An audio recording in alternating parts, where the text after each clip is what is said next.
What's going on? YouTube is Donnie P all day. This dude right here.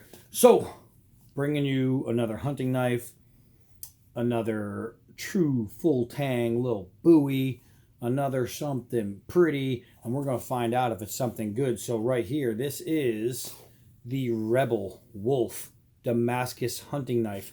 Now, there's no like name, it's not the Tornado or the Stalker or anything like that. So there is a manufacturing part number, and it is AN-06. That's Alpha November 06. So what do you get in the package? Let me tell you what I actually paid for this thing. This was with shipping, free shipping. I paid $27.99. So this is definitely in the realm of budget blades. But as soon as I put it in my hand, I thought, you know what? It doesn't feel like a budget blade. It actually feels pretty good. Let's look at this sheath before we get into it. So it's sewn, it's thick, it's leather. It's not bad. It's not a bad sheath. It's better than some sheaths I've seen. There's nothing great about it, but it does have your belt loop. It is riveted. It's sewn down on a single seam. And the friction hold is actually really good. So you do have a nice friction holder there. Now the sheath is only made to keep it from stabbing you while you walk. So really, once it's out of the sheath, who cares? So let's get into this bad boy. Bad boys. It is true full tank construction, and you have some elements going on right here in the handle. You've got cherry, you've got bone, you've got packawood, and you have stainless, all making up this one very, very attractive handle. I really like that. I love the swell here, the finger protector there, and it's great. So you can do downward hacks or downward stabs or inward stabs, and you don't have to worry about getting your hand jacked up. Now, this is Damascus steel. It's not a stamped fake Damascus. As a matter of fact, if I can get it in there, you can see how the Damascus pattern carries on into the edge. Those aren't chips. That's Damascus coloration. So what we have here is we have a nice little thumb stop right here, so we can do some tight carve work. You can flip it over. You can use your finger on there if you want to do a long bore skin, or you can just bring your finger all the way to the tip like a normal human being. Let's get into some of this stuff. I know it is a 400 layer 1095 15N20 mix. That's a good thing. Most Damascus knives you find out there that are going to be decent Damascus knives are going to be 1095 with 15N20. And what do we have here? Let's see, it's all hand forged. And I have to say it's done really well for a hand forged blade. Everything's even. It's not all cockamamie, which is a real word. Look it up. It's in the elk Bible for elk and deer. So let's see what we have here. We have a handle length of just about 6 inches, 5.95 inches on the handle. That's this part right here, not this part. If you're holding this part walking around the woods, you're a moron. So now we have an overall length of just over 12 at 12.05 inches with a blade length of 6.2 inches and a blade thickless. It's without thickness. It's thickless. You have a blade thickness of just over 4 millimeters. It is 4.05. And that is it on the specs. That's all we need anyway. So let's close that down. Let's see how this edge works out. Let's see. Now, I have some bald spots because I just gave you guys the Cold Steel Trail Master. Oh, Trail Master. And so I'm without some hair here, but I'm pretty sure we could find some extra. And now I've just lost all that extra hair that I had because this thing is actually shave sharp, which I wasn't sure when I got it, especially knowing I was paying $27.99. So now I was trying to when I was holding it with you guys, trying to wipe some of the oil off. But what I will show you is that bald spot right there is the one we just made. So it did knock off some hair, but I didn't get all the oil off the blade, and now all the hairs are flat and oily, but they're there. It carved the spot. So how do I rate the edge on a scale of 1 to 10? I've never done that, so you guys don't know what my scale looks like, but I can tell you that it's sharp. Is it ridiculous shave sharp? Is it cold steel, SE sharp, top sharp? No, it's not that kind of sharp, but it's Rebel Wolf sharp, and that makes it better than M-Tech sharp. So I have to say that the edge in my book is decent. I like it. It's not bad. The Damascus pattern is really nice. Really, really nice. It looks like a topical map of the Appalachian Mountains right here. It's like the Andes. Check that out, man. Well, all right, we want to hike through here because right here it's too steep. See, that's how that works.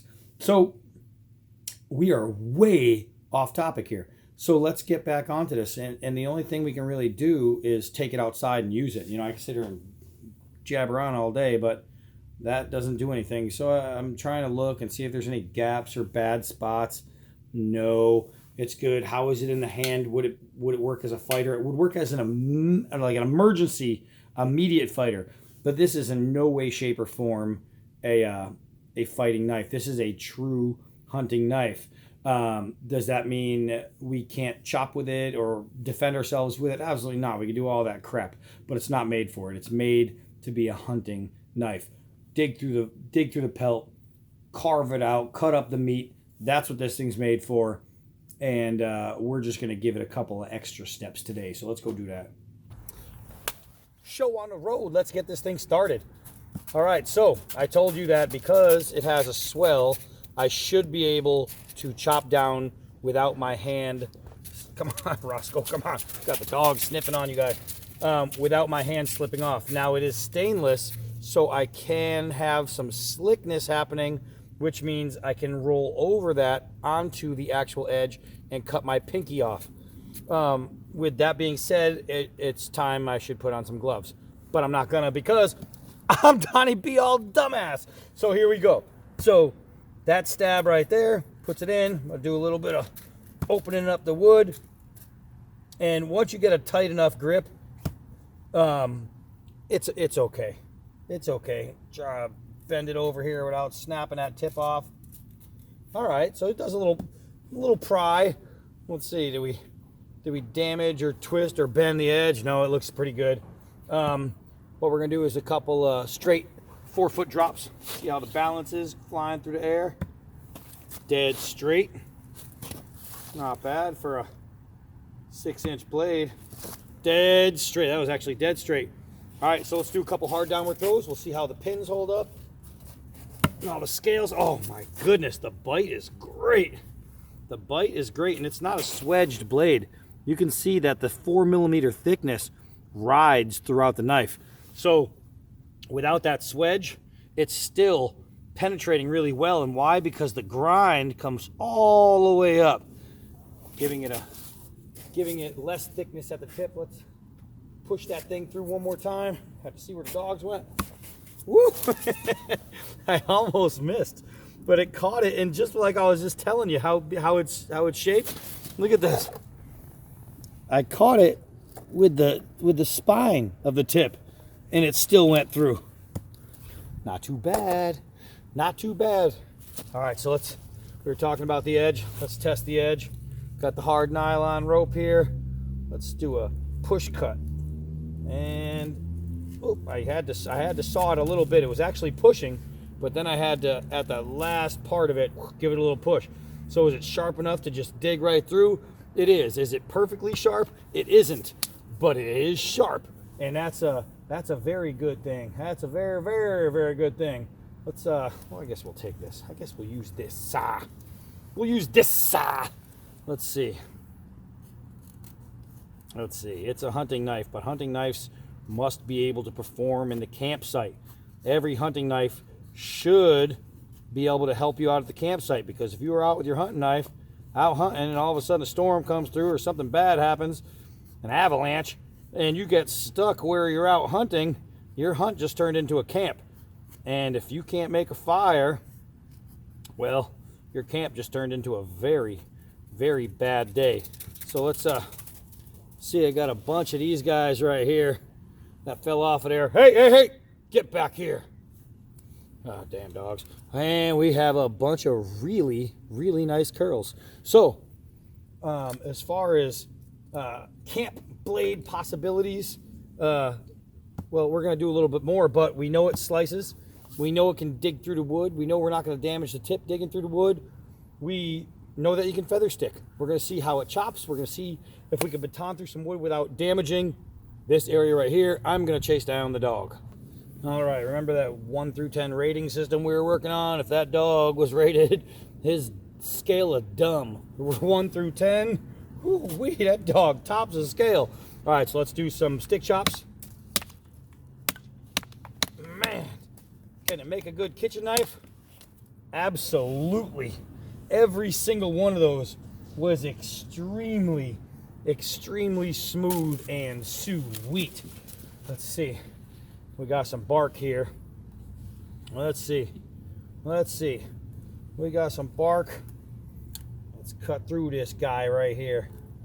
And what we're doing is something that you guys probably, a lot of people won't think about.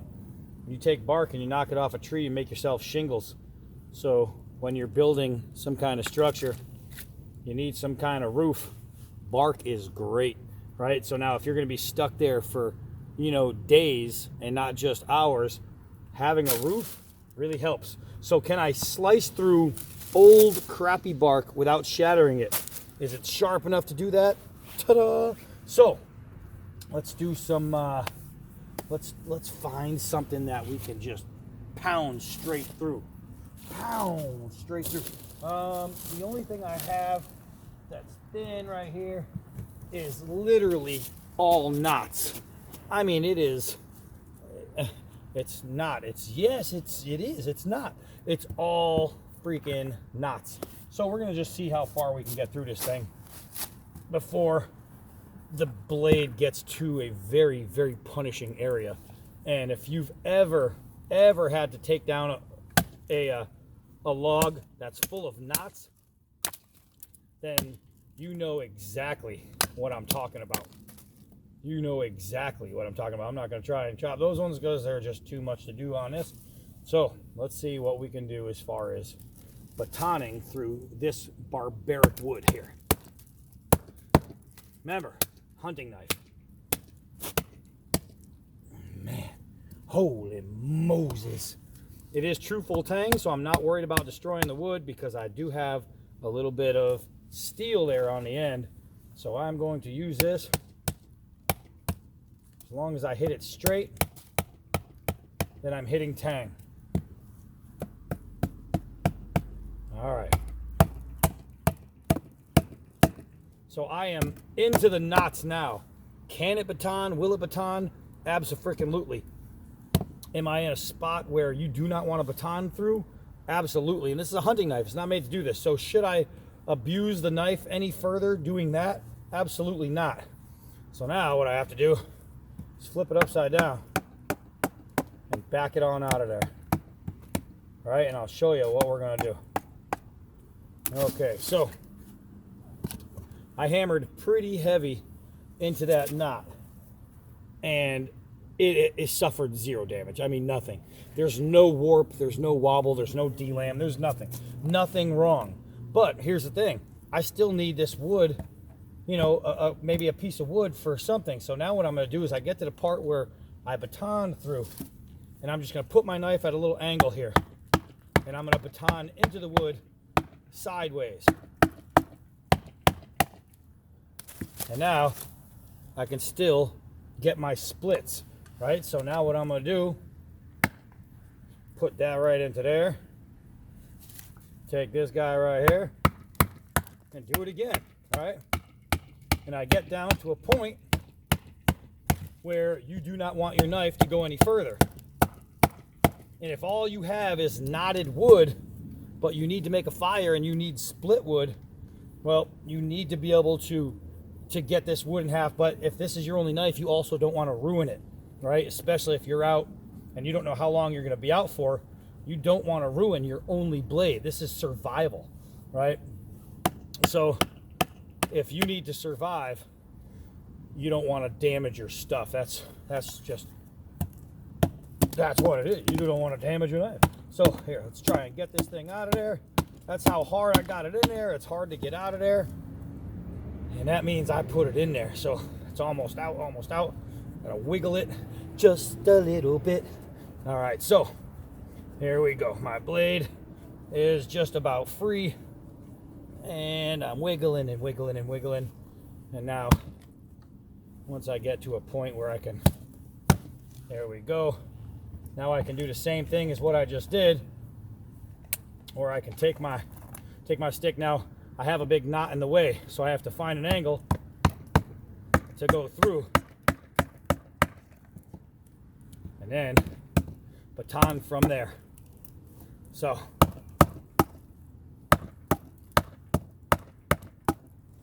now what I want to do is see, I'm going to turn it. I'm going to do the same thing from the other side. There's no rule saying you have to keep going in the same spot you started with.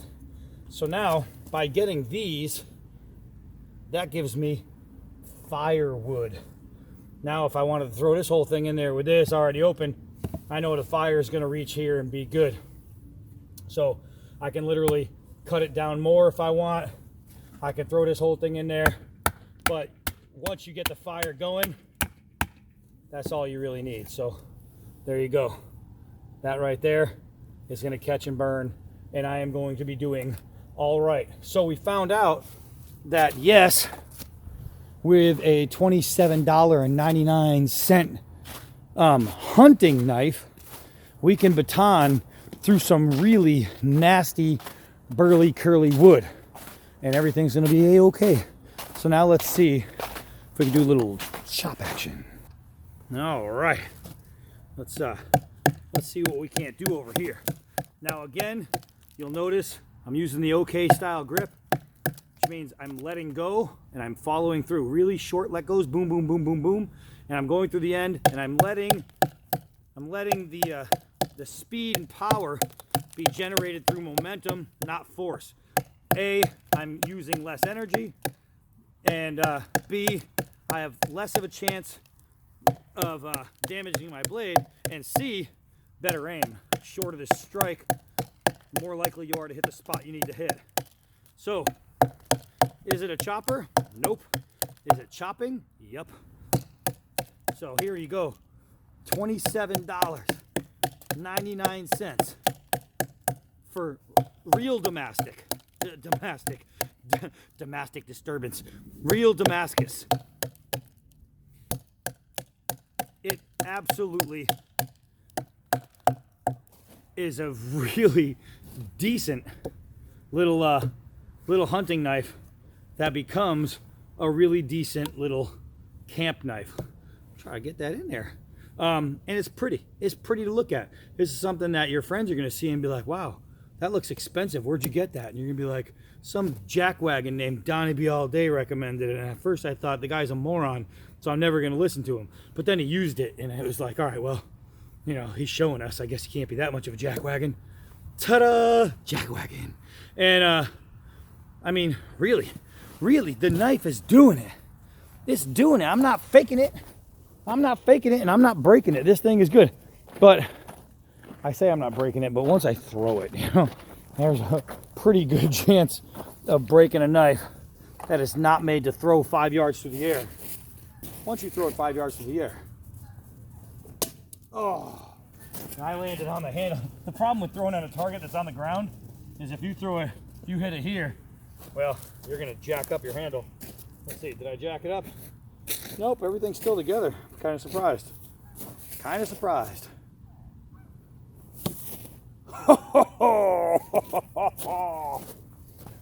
I need to set up a better target. Throwing at the ground sucks. So, let's see. All together where I was hammering on it, batoning on it. All together. Now, I did notice one thing that they did on this one This isn't going to be on all of them. You see that it has a shim right there. When they did it, they must have cut this piece of wood too short, or they had a piece of wood too short. When they put it on, they had a little gap, so they threw a little shim. It's okay. Shim is not causing anything. It's not going to do any damage. It's just a shim. So it makes it fit, but it's on there. All the scales are on there. Everything's on there good. Nothing came off. Obviously, this is just glued on there. It's not pinned. Did it come off? Nope. Oh, it is pinned. It does have a stainless pin in there. All of them are pinned. So there's a pin in every piece. That's good. I thought this was just glued on. I was waiting for that to pop off. Guess it's not going to happen. So, whoa, Rebel Wolf. Damascus hunting knife. Damascus. Man, I am all over the place today. Guys, I'm not going to lie to you. English is my first language. I'm just not very good at it. Kind of suck, actually. So, here we go. Damascus. Hey, I got it right. The thing works, man. $27.99. Rebel Wolf. You can find these all day on eBay. Just go to eBay and type in Rebel Wolf knife. And a bunch of their stuff is going to pop up. Are you going to see this one? Who knows? But are you going to see Rebel Wolf product? Yeah. And is it all going to be pretty much the same? Yeah, because it's Rebel Wolf. That's who's making it. So, there you go. This is a hunting knife from very, very little money spent to what I think is a pretty good value for the money. I mean, find yourself another 400 layer Damascus for $27.99 made of 1095. Hey, dogs! Get some. They're running down the driveway. Get some good Damascus for that price. And I have to say, man, it's not that common to find a good Damascus knife for a price that does not reflect how good the steel is. So I don't know. So far, looks like I found myself another winner, trying to get a nice shot in there for you guys, where you can really see the details. It's pretty, man. It's pretty. All right. So guess what? We're a couple days away from Christmas. Whole Christmas, and let's see, since we're a couple days away, it's probably the last video before Christmas, but right after, oh, you know I'm going to be bringing you some stuff. I got another cold steel blade that came in, actually a couple of them, and one of them has been requested, and it's been requested a lot, so I'm going to bring that to you. I'm going to bring the other one I have. We got some more stuff coming in. I got some more stuff that came in, and we are going to get busy. Huzzah! And we're going to do that all because I am Donnie V all day. Until next knife.